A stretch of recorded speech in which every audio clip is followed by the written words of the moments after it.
सूत जी कथा सुना रहे हैं। सौनकादि ऋषियों ने पूछा कि महाराज ये बताओ कि शिवरात्रि को 4 पैर की पूजा क्यों की जाती है? हाँ, 4 पैर की पूजा करने के पीछे बहुत अच्छी कथा है और ज्यादा विस्तार से नहीं सुनाऊंगा, संक्षिप्त में सुनाने का प्रयास करता हूं। बंधुओं, एक व्याध था, एक शिकारी था। तमिल ग्रंथ में और शिव पुराण अंतर्गत ये कथा है।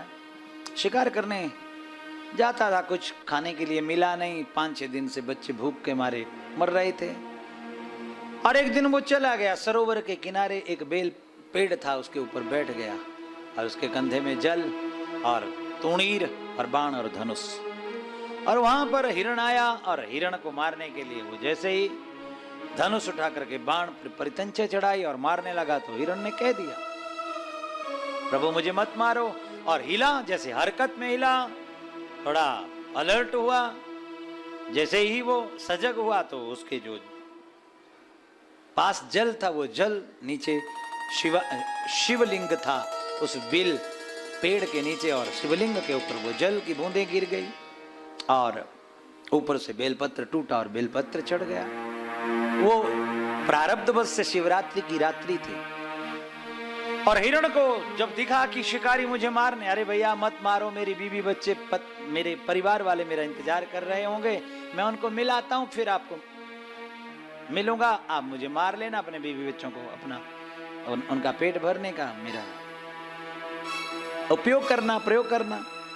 अच्छा, उसने सोचा रे 4-5-10 दिनों से कुछ नहीं मिला, तू भी क्या याद करेगा, चल जा। दूसरे पहर में फिर से हिरणी आई, उसकी पत्नी।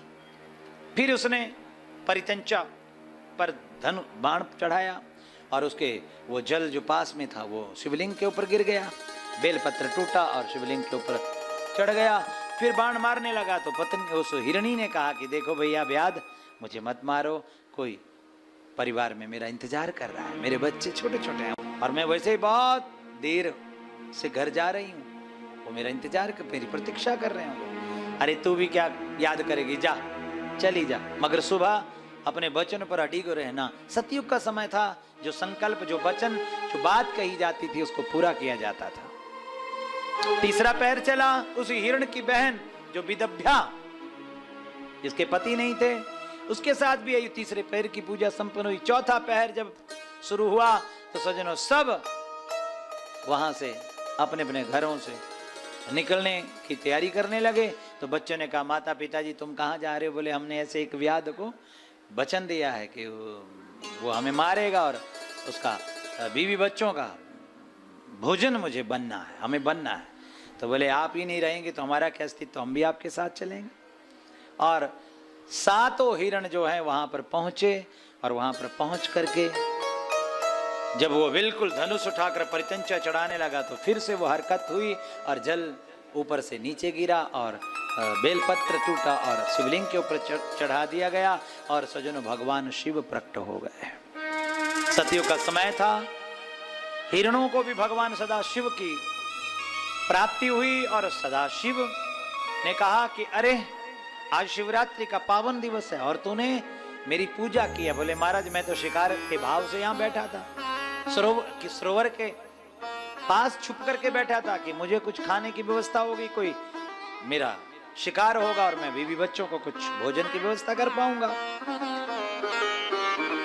मैंने तो कोई पूजा नहीं करी। बोले नहीं नहीं, आपने अनजाने से मेरी 4 पहर की पूजा कर दी है।